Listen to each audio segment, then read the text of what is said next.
I want to do something as we begin this one tonight. I want to ask my three girls to come forward and my wife, if they could come up here just for a moment. Where are they?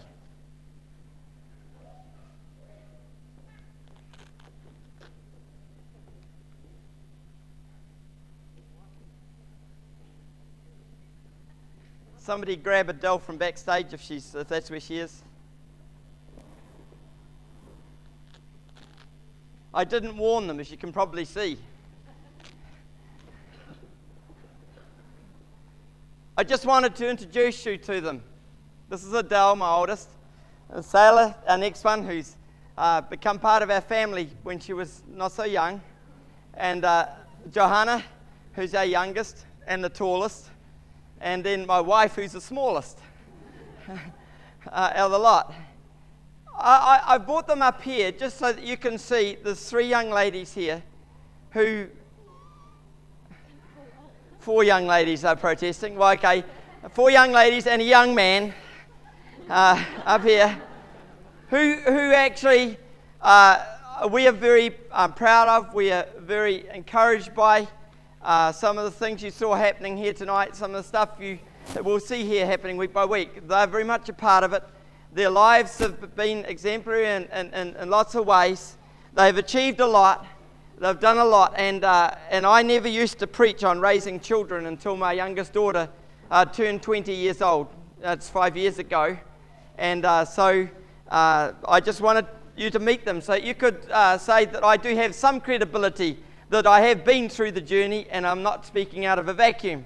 So I'd like you to thank them for coming up here for me tonight.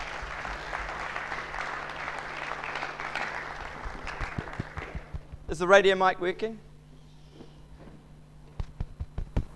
It is. Okay, thank you. This whole business of parenting, of course, if you're parenting teenagers, there's going to be some stuff that you're going to cover as children. And some of these things we're looking at tonight apply right across the board. And we're coming to the dedication of summer tonight as part of what we're doing. I know David and Florence pretty well. And I know the journey they're already on, and they have a wee journey to look forward to before summer goes through those stages of growing up and into the teenage years. I also know that there's a fallacy that goes around this world today that the terrible teenage years are the years that you're going to have to go through. I want to assure you that actually is not true. It's a fallacy. It's a created invention of society which has become a truth because people practice the things that lead toward that happening and then wonder why it happens in one sense, and then on the other side they just accept, well, that's the thing it's meant to be. See, I want to show you a little boat here. It's my happy family boat. We all climb in the boat and we go sailing, and we think, husband and wife, we're going to travel in this boat. I know it looks a bit disproportionate, but you'll have to forgive me because my, artistic ability has a little hint behind it. And you can imagine, you've got these ideals, and all of us have them, about what we're going to do when our teenagers hit that age. And we think we're not going to do some of the things that others have done, but we somehow, fatalistically, in a sense, expect it to be hard. And there's a reason. There's a reason why.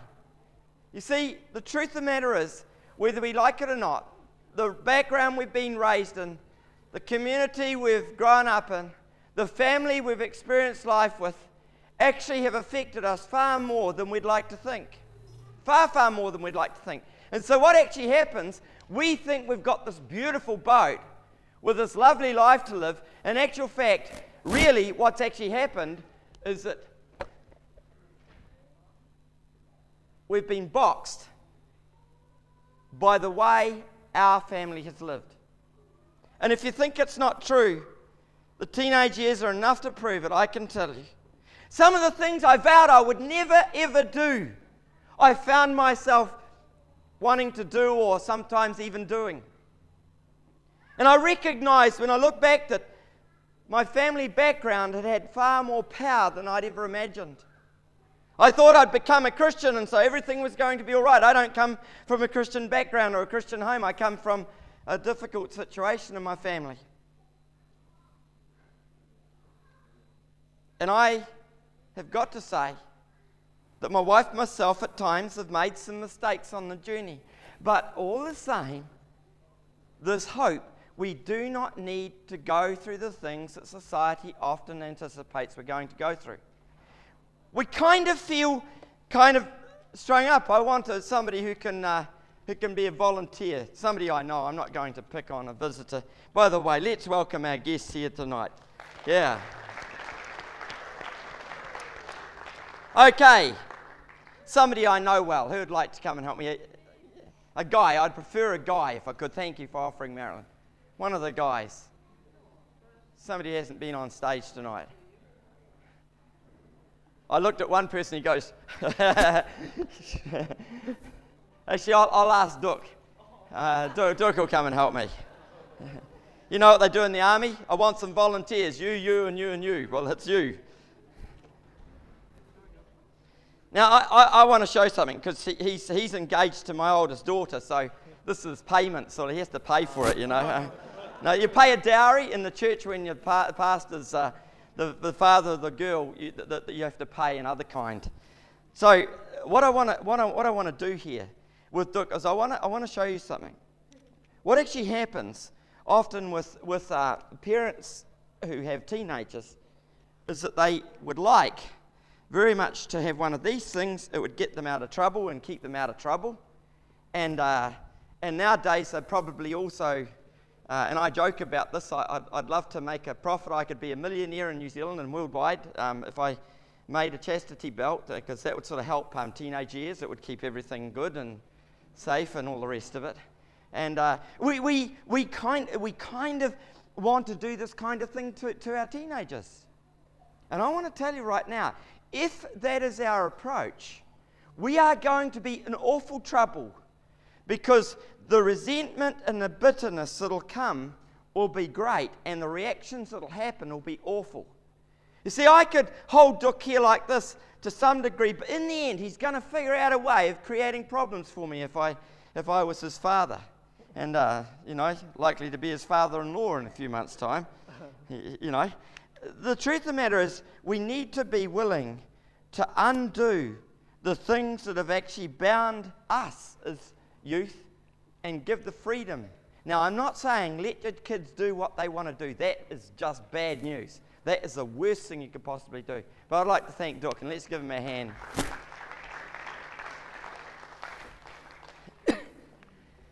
So I want to start tonight with just some slides to make us think. You see, I want to look at, first of all, the issues that happen to be parenting mistakes that we make. And there are three primary groups. The first set of parenting mistakes we make, this first one is this.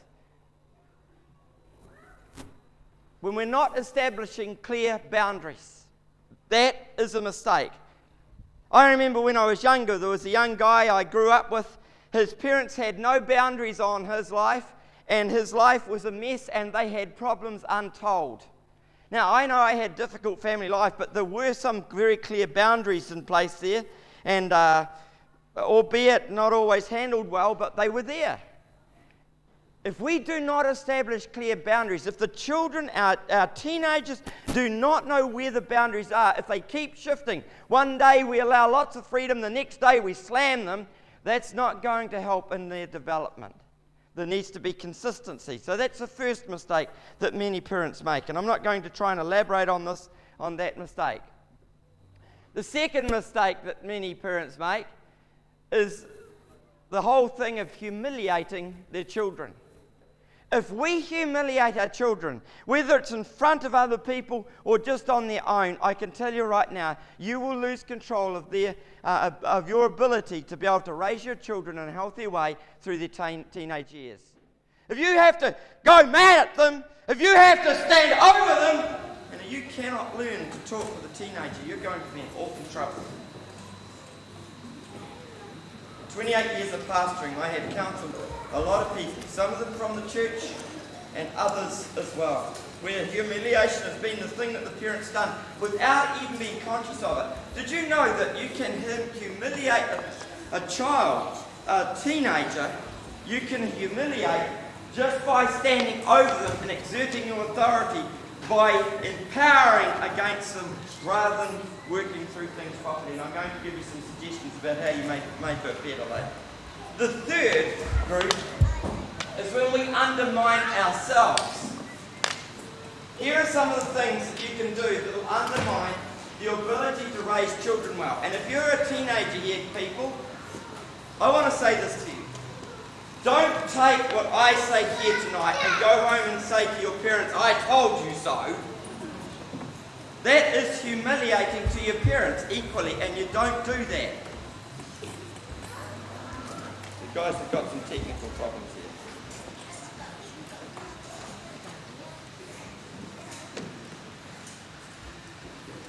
Let's give them a hand for giving us Is that on now? Okay, thank you guys. Bless them for helping. I think a cell phone interfered with the microphone earlier tonight as well.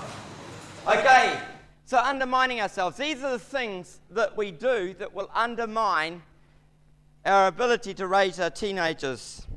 You know, one of the things that happened a few years ago, I was talking with a mother who really was struggling with their child's behaviour. The child seemed to have no shame about getting involved with girls in a way that, Mum was a little bit embarrassed about.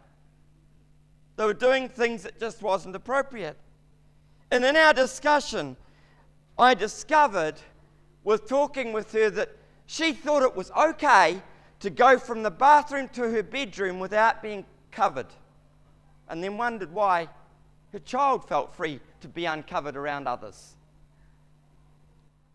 What about the whole deal of derogatory language, where you put them down and say, you were useless? Now, if you want to know what that feels like, I can tell you, that's what happened to me. When you are constantly told you're useless, you believe it, and you will perform exactly to the standard the parent sets. You will not, and I think in my case, my father was hoping to encourage me to do better. It actually didn't work. It had the opposite effect.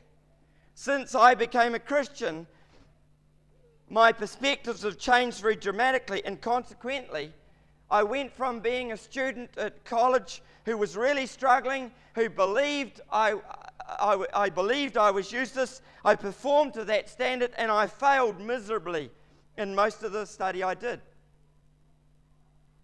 I became a Christian in August and sat my trade exams as a fitter turner on the 1st of November. I'll always remember that year. And got top marks in New Zealand. Why had it changed? Because I no longer believed the thing that had been said to me for so many years. And if only it had been done differently.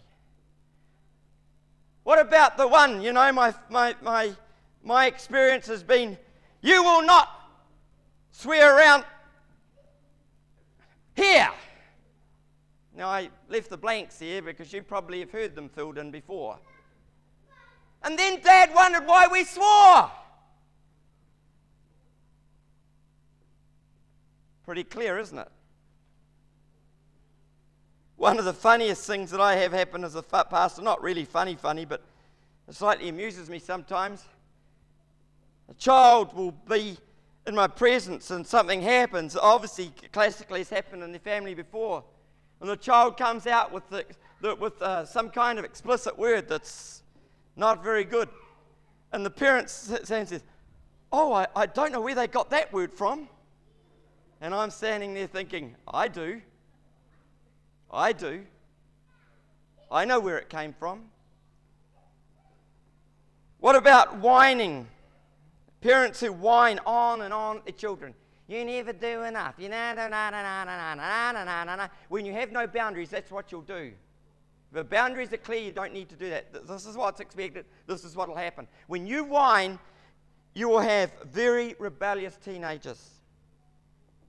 If your tolerance levels are either too tight and too limited, or too loose and too free, you will have rebellion. Finding the balance, I think, is an art in itself, and I don't think any of us get it perfect, but that's the truth. Bad attitudes. If we have attitudes against other people, we're critical of others in our home, we're destructive in our speech in relation to each other or whoever it happens to be, guess what our children will do? They'll have bad attitudes towards us. If we gossip, you can expect them to talk about you. And what about telling old naughty stories? This one, looking back, amuses me quite a lot, really.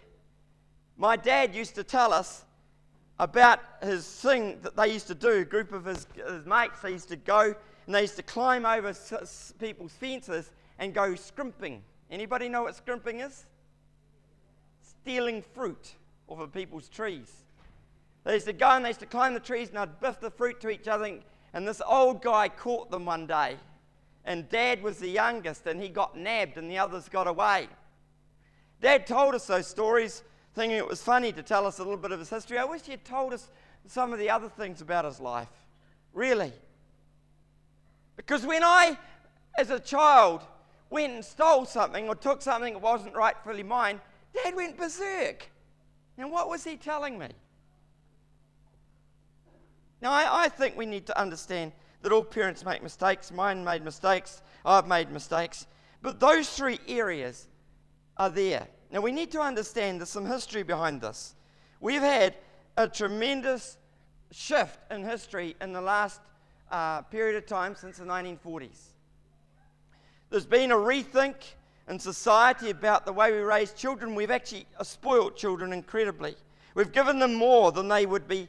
It would be wise to do so quite often. The industrial age came in, and the consequence is that we can have almost anything that we want. We don't even have to pay for it this year. You can start in 2008 or 2009.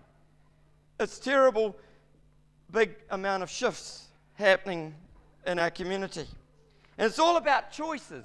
Choices that our parents never really had when they were younger. And they want their children to have more, to have better. And the competition is rife because the kids get into this sort of cycle where the parents next door have been unwise, and so they want their parents to be unwise and overspend on them. One of the things that shocked me when I came here to Porirua was when the first birthday came up of children. A huge amount of money that was spent there. When teenage years come along, guess what happens? The same thing. It's got to be the latest. It used to be Nintendos. Now it's the Xbox 360. Have I got it right? I didn't have to buy one. My daughters didn't ask for one, and I'm grateful. Mind you, they probably knew that I couldn't really afford one, so that's good. I mean, they can buy their own now in any case. It's a new world that we're actually living in. And if you look at the brain there, you'll notice that in the new world that we actually have, one of the things that has shifted is that our teenagers actually use their brains differently. They process information very differently to the way that we did and the way our parents did. There's a continual shift happening, and it's accelerated in the last 50 or 60 years. It's accelerated incredibly. In my lifetime, and I'm only 54 years old, very young, it's accelerated hugely. And trying to keep up with it was difficult. And sometimes the kids going to school would have things that we could not buy for our children, in fact, would not sometimes buy for our children. So what actually characterizes the contemporary teen culture? What are the things that actually characterize it? Because I think it's helpful to identify it. Well, the first thing is there are major physical and mental changes that have been happening. Physical and mental changes that have been happening. I don't know whether you've noticed much, but the way that young people think now, we wouldn't dare say some of the things that they would say today. We wouldn't dare go about doing some of the things that they do today. There's physical and mental changes. We now live in what is called the age of reason, and it's actually shifting beyond that now. There's a major shift happening out of this age of reason into other things, including the background of the age of reason. And so they don't just accept anything that's said. They're taught in the schools all day long. They're at school, and they're taught to think for themselves. They're taught to process information. They come home, and you say, do this. They're going to do what they do at school, and they're taught to do. They're going to say, why should I do that? What is the reason that you can give me that would mean I need to do that? And if you're not prepared to actually approach that with an intelligent answer and saying, instead of saying, you do it because I say you do it, then you're going to be in awful trouble long term. It won't work with most teenagers. Some it will, but can I make a suggestion? Some of the teenagers I've had to counsel over the years whose parents have exerted that kind of pressure on them, those teenagers end up damaged as they grow older. They cannot function well without their parents in a society that's used to reasoning things out differently. Now, I want to make a wee note here. One time when I did something on children a while ago, I had a couple of parents come to me and say, oh man, I feel so guilty, you know, my children are all grown up and I did it all wrong. Great. I'm going to say this to you. If you're in that situation, you're thinking, oh man, I screwed up, I messed up, I didn't get it right. Well, you're grandparents now. You can help. You can help on the journey. And don't go around carrying all the guilt. But it might be wise, if you know there's been offence between you and your children and it hasn't been put right, to go to them and say, look, I didn't understand the mistakes I was making. I can now see it, and I would like to apologise. I'd like to say sorry. I really wanted the best for you. Because most parents, their real motivation is they want the best for their children. Isn't that true? Amen? Yeah, we all know that. The second lot of things that characterise contemporary teen culture, this one, the whole thing of confronting personal morality and values. Teenagers have absolutely no issue with confronting things. I have seen numerous cases where teenagers have confronted their parents about issues and the parents haven't handled it too well and the consequences is not good. They in themselves are confronting huge personal morality and values ideas. We live in a society where we've allowed a proportion of our society to say everything's cool. The hippie period, and people used to think I was a hippie because Pauline and I drove around in a blue-coloured van with swirly curtains and a bed in the back of the van, and my hair was fairly long, and Pauline liked to wear sort of clothing with beads around and all the rest of it, and I liked to wear clothing that wasn't quite so toned up as hers. You know, I had purple and white striped shorts and pink and orange swirled skivvy and a green Jesus badge on. So, you know, we come out of that culture where everything was beautiful and you've got to be free and you've got to explore and experiment. If you haven't tried it, then you can't talk about it. That's bunk. It's absolute bunk. It's simply not true. You don't need to go and drink poison to know it's poisonous. That's dumb. And all I think it was an excuse to hang loose and to live in a moral edge that I think has led our society in an awful amount of trouble. The second one of this group is the whole thing of sexuality. It was actually meant to be the third, but I didn't switch the things around, so never mind. The third one, which is now the second one, is the whole deal of sexuality. The clothing that's worn would shock us when we were younger. Some of the things that happen, and you know, when Pauline and I started going out, she used to wear mini skirts up around here. Now, she's only petite, as you saw. And I was a young Christian man. I'd been a Christian for a wee while. And before I'd become a Christian, I would have thought that was sweet. But I didn't like my girl wearing miniskirts that when she bent over, you know what happened? Whoop. So I said to Pauline, and she didn't realise. I mean, a lot of women had no idea what it does to a guy's mind when they see the skirt fly like that. Some women like the guy's mind to go distorted. Well, that's the problem. The whole sexuality thing is something that young people have been exploring, and if we don't get in there and teach well, then we're going to face issues as they get older. And then the last one of this particular group is the whole business of questioning the future. Actually, an interesting thing has actually happened in New Zealand with one of the most recent surveys a couple of years ago, done amongst teenagers. There was a discovery, there's been a wholesale dumping of most scientific theory by most students in the teenage years. And there's an acknowledgement in the belief of the supernatural and of God. In fact, in New Zealand overall, not just the teenagers, there's 87% of people believe in God now. That's a shift, a significant shift that's happened. So there's a whole thing about questioning the future, and they are going to challenge us about what we're doing. See, parents' conflict with teenagers have been about certain things. They've been about ideas, information, or things. The parents' generation that we had actually was quite different. You see, we believed in concrete concepts. This fitted with that, and it fitted perfectly. That was it. Everything had its place. They were concrete ideas. We had fixed sets of ideas and rules that were determined by society.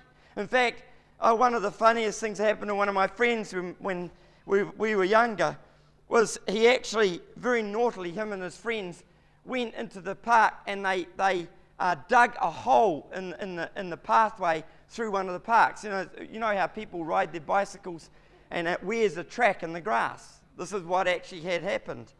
And during autumn, huge numbers of these leaves in Christchurch, as you would know, in autumn there's huge numbers of leaves around Christchurch because of all the trees, had covered the ground. And my friend Ernie and his mates, Ernie Watts was his name, and his mates, they dug a hole and then filled the whole hole with leaves from around the area so that it looked like the path was still there. And they knew that the local cop used to push his push bike through this pathway every night. And sure enough, he comes pedaling through, and they're over the other side of the park pretending they're playing rugby. And this cop comes pedaling along, and suddenly, bang, crash, flat on his face. The cop disappeared with his bike. But sometime later, he came round Ernie's street, and he did this to Ernie. He grabbed him by the ear, and he hoisted him up, and he marched him, twisting his ear very hard, all the way to Ernie's father's place. He stood in front of his father, and he said, "I know your son with his mates dug a hole. I want him disciplined." And so Ernie was disciplined right there in front of the policeman. Right at that spot. Now, we laughed about it later on. But really, it was a good thing that happened. Nowadays, if a policeman grabbed somebody's ear and took him to the father would probably take the side of their child. That is not healthy. What if the cop had broken his neck? Policemen have a hard enough life without us digging holes for them. It's interesting, though, in the journey, we're not the only ones who face trouble. Jesus' parents, of all people to have trouble, had trouble with their son, Jesus. Now, people sing this old song, Jesus, gentle, meek, and mild, and he was all obedient and all the rest of it. Well, here's a story out of the scripture that's very interesting. It says, every year, his parents, that's Jesus' parents, went to Jerusalem for the feast of the Passover, and when he was 12 years of age, they went up to the feast according to the custom. After his parents were returning home, the boy Jesus stayed behind in Jerusalem, but they were unaware of it. thinking he was in their company. They travelled on for a day. Then they began looking for him among their relatives and friends, because a huge group of people, you've got to understand, it wasn't just a wee family group, and they were travelling several days. When they did not find him, they went back to Jerusalem to look for him. They were worried about him. After 3 days, they found him. 3 days. Some of us panic if our kids are gone for an hour. 3 days, here we are. They found him in the temple court, sitting among the teachers, listening to them and asking them questions. Everyone who heard him was amazed at his understanding and his answers. When his parents saw him, they were astonished. His mother said to him, "Son, why have you treated us like this? Your father and I have been anxiously searching for you." "Why were you searching for me?" he asked. "Didn't you know I had to be in my father's house?" But they did not understand what he's saying to them. And I can imagine the reason they said they did not understand, because they were pretty upset. Wouldn't you say? This is several days later. And Jesus had made it difficult for them. Hey, there's hope for you guys. If your children are making it difficult for you, Jesus even did for his parents. So you don't need to get too wound up about it. Think about it for a moment. It's not an uncommon thing. Look at it, though, for what it's worth, because there's an aspect of the story which you may not have noticed. The aspect of the story is that what Jesus was doing on this occasion actually really wasn't wrong.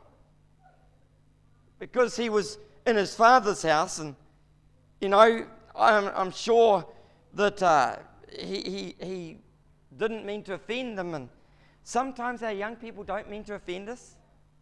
Sometimes they go and do things that we think are really, really quite dumb. And I'm sure Jesus' parents thought Jesus was really quite dumb doing what he did.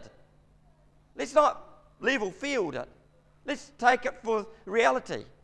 And sometimes our children will go and do some really dumb things, or want to go and do some dumb things. And what kinds of risks are you going to take, and how are you going to coach your children?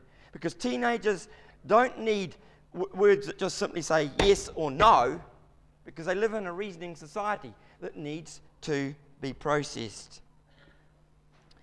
So what is it that makes teenagers do what they do? When the parents say, "Do what I say," even though it's not what they always do themselves, what is actually happening here? Well, the very reason that teenagers react is often because of the way that parents cope. It's often caused by the way we do things.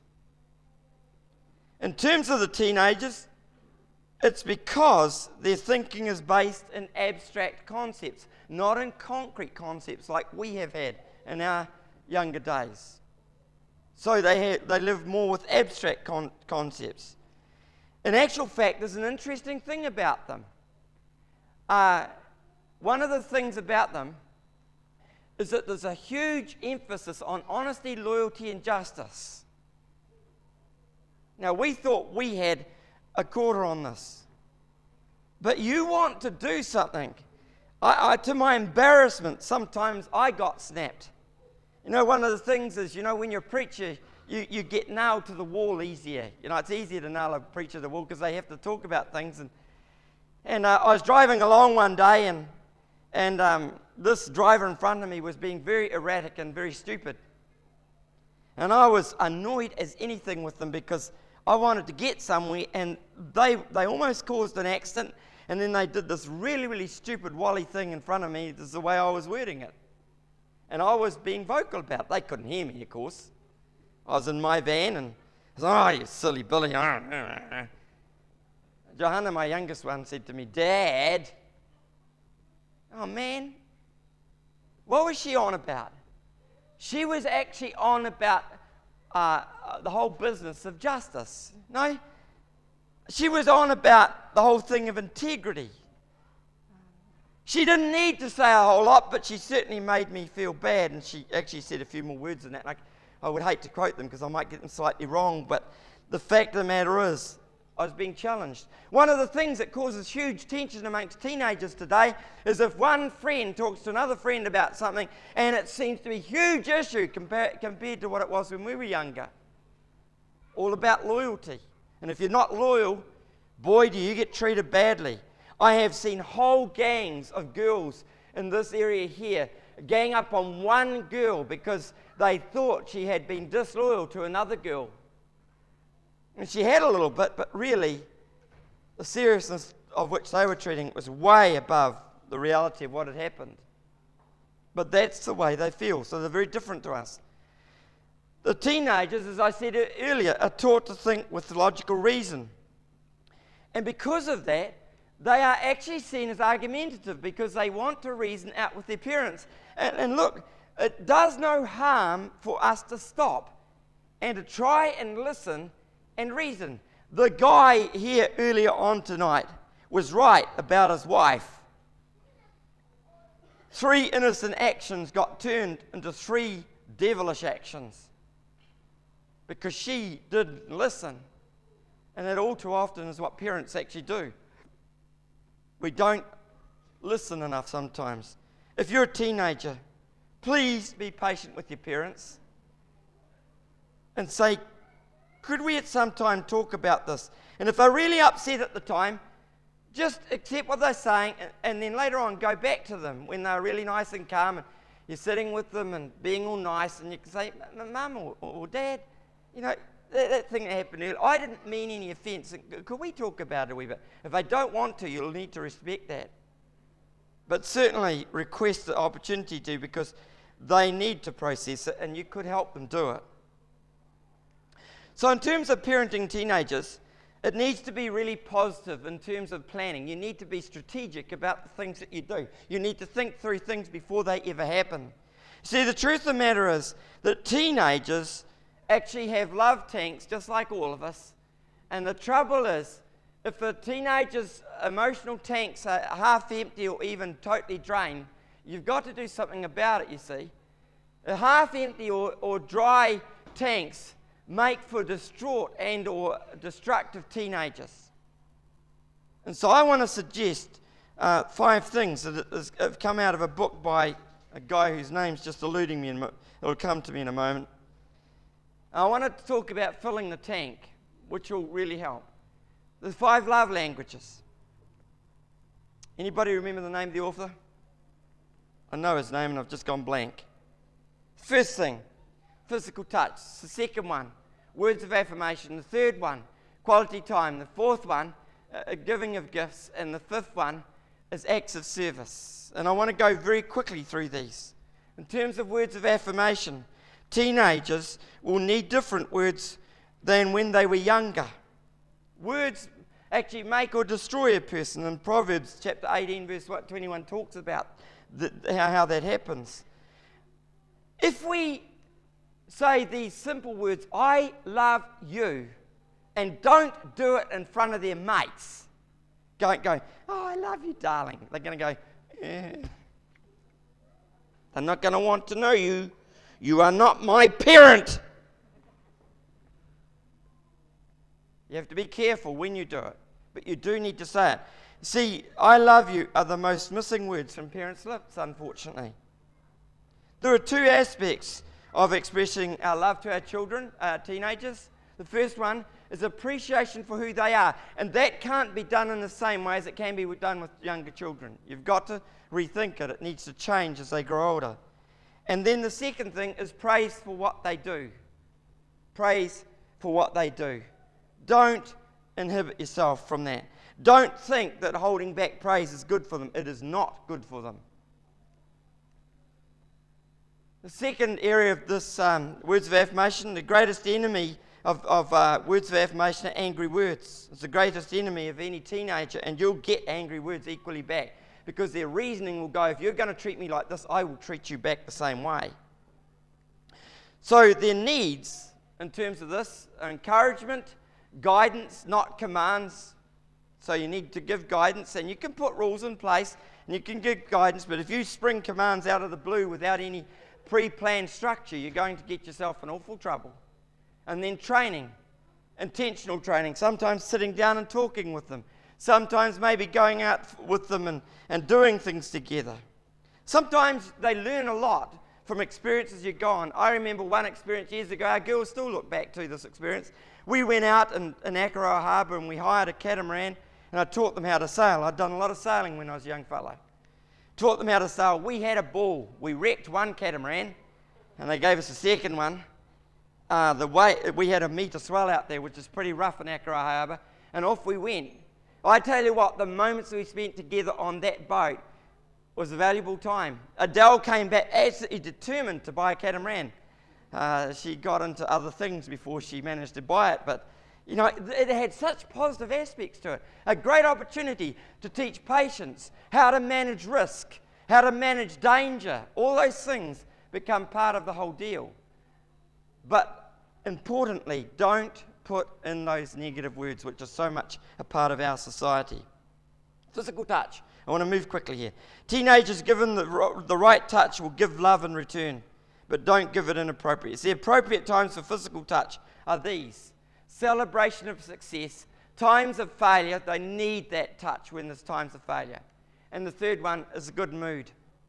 When things are great, you need to do that. You know, one of the things that one of my daughters said to me one day, "Dad, all I needed was a hug." Oh man, I screwed up there. I really missed it. All I needed was a hug. I didn't need your advice. Yeah. We mess up, all of us do, no matter who we are. The next one on terms of physical touch: be flexible and have fun. Don't hold back fun. You've got to have fun. If you don't have fun, it's everything serious. And men, can I suggest this to men, although it's becoming a female issue now, men working for more money to give their children a better home to live in, they couldn't give a hoot about that. They'd probably far rather have a lot of fun and live in a cardboard box. Hear me on that really clearly. But don't embarrass teenagers, whatever you do. When I was a teenager, one of my things my father used to love to do to us, and I think he thought it was fun, but boy, it had a huge impact on a couple of us in the family. He used to encourage the other children to tickle us until we wet our pants. That is not good if you're a teenager.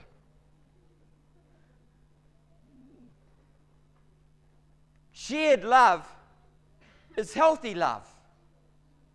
Shared love is healthy love, and we've got to learn to share it. The next one, quality time. Never be too busy. Same thing I said before from a different angle. You need to do quality activities together. You don't just sit around the house and watch television or whatever. You've just got to go and do some things sometimes. Find things to do. Give focused, undivided attention. Don't say, let's go out and do this and then leave your kids on their own. No, taking your kids out, and some families, and I certainly experienced it, going to the pub was Dad's thing. I'm going out to the pub, I'm taking you for a ride, you'll enjoy it. And so we'd sit in the car the whole time he was in the pub, and he'd bring a raspberry juice out. That was the one thing I did love about going to the pub. We got a big glass of raspberry juice. But we had to sit in that car for hours. That wasn't good. Wasn't good at all. Acts of service. We need to be doing for our children and doing for others with our children, and we must never use it as a lever with our children. In other words, we don't tell our children, we're going to do this because you misbehaved. That's not good. If your children love doing things for others, it has to be because you love doing it, not as a punishment. The next one, gifts, gift giving. It mustn't be all about money. It's not a payment for services. It's not, there should be no excesses in the process. You don't need to buy big things. Actually, you know, some of the things our kids love the most were the things that Pauline and I sat down and made for them. They had cots, and little carry cots and little beds that Pauline and I made. You know, she made all the cloth stuff to do with it, and I folded plastic and moulded plastic, and we made these lovely carry cots that were far better than the ones you could buy in the shops. And made little beds, and I turned the wood in the lathes and made these little beds, and we made little cushions for their dolls. You couldn't buy anything like that in the shops. Our kids knew that we did it because we loved them. We didn't have much money, and it was probably just as well. And the other thing is no guilt gifts. You don't give gifts because you blew up really badly. That is not a good method. And husbands, listen to this as well. You don't do it to your wives. It's just an aside from the teenage things. Because we tend to learn this from our parents. When parents give guilt gifts, it actually doesn't heal the wound. It actually complicates it. Time is far better, and working through the issues is far more productive. It's all about saying, I'm thinking about you, and it's teaching your children how to say that to others. We're just about near the end. I want to touch on the spiritual side, what we can do for our children. See, one of the things that many parents in our New Zealand society have missed out on is the whole spiritual dynamic. You see a lot of young people here if you're visitors. There's great things happening amongst some of these ones. Because one of the things we've discovered together is that when we are in real community, what actually happens when we're in real community is we end up in a place, the closer we get to God, the greater the opportunity to be close to others. And it's true. Because see, when I get to God, I'm not going to want to mistreat those around me in any sense of the word, because God's going to get in my case and in my face. So I would suggest that we seriously make sure. I can never understand, and excuse me if I come across a bit blunt on this, I can never understand why any parent would not want to be in community with God and would be willing to say, well, I don't care if I go to hell, but they also, by their own example, don't care if their children do as well. Well, if you don't want to go to heaven, well, I guess that's a crazy notion, but I certainly wouldn't want my children to go to the wrong place. I've got to think about that really seriously. I think we all do. God is not a God who just unconditionally loves and says everybody's going to get in heaven. One of the most awful things I see on television is a number of occasions you see preachers standing at gravesides doing funerals. It's about the only thing they do on television apart from Father Ted or whoever. And then we get compared to Father Ted as well. That's awful. But they're standing at the end of the grave and the holes in front of them there, and they're saying, you know, and one day we're all going to see old Fred, you know, who died. We're going to all meet him in heaven. What a lot of bunk! Fred was an awful, terrible sinner. In most television programs, he's usually been committing adultery and doing all sorts of other nasty things. He died because of what he did, and he's laying there in the grave, and we're all going to see him in heaven. Like hang. It's not going to happen. And we need to think about that in terms of our teenagers. Where are they going to be one day? It's up to us. You see, teenagers are able to live with faith in a way parents find hard to understand. Here's a young lady here, and I want to take my hat off to the parents of this young teenager, because they faced some challenges at one stage, and they faced them square on, and it wasn't an easy journey. But I tell you what, I got to take my hat off to them, because they did some awesome things for their daughter and the way that they've responded, and I think we should give them a big hand. Yeah.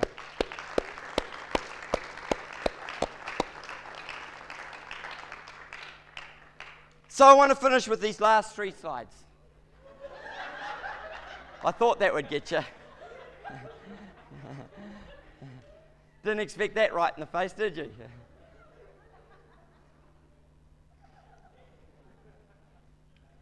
You know,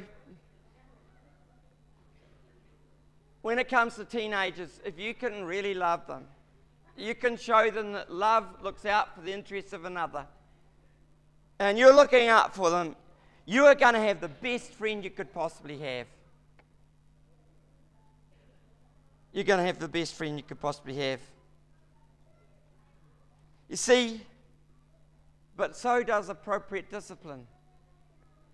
Appropriate discipline looks out for the interests of another, of the other person, and we need to discipline. But I'm going to suggest something. When they get to being teenagers, if you're using a wooden spoon around your backside, you've left it way, way too late. You've left it way, way, way, way too late. Because at that age, I got so angry that I wanted to get that same wooden spoon, in fact, to something even more dangerous, an instrument, and retaliate. When I was younger, I needed a bit of a smack on the backside, and it was helpful to me, but when I got older, that wasn't helpful. It was destructive. You see, the truth of the matter is that God wants to see it. Here's another picture. Avoid extremes in control and love if you're parenting teenagers. Pre-plan your punishment resume with them involved. Don't tell them this is what's going to happen. Say, what do you think is appropriate punishment? Actually, one of the shocking things I've discovered, they will actually come up with ideas that are actually probably stiffer penalties than you would have come up with. Stiffer penalties. Plan for a law of reinforcement. One of the great writers on this whole subject, educational psychologist E.L. Thorndike, talks very clearly about this law of reinforcement, how you will practice reinforcement very clearly, and you have a pattern of practice in there.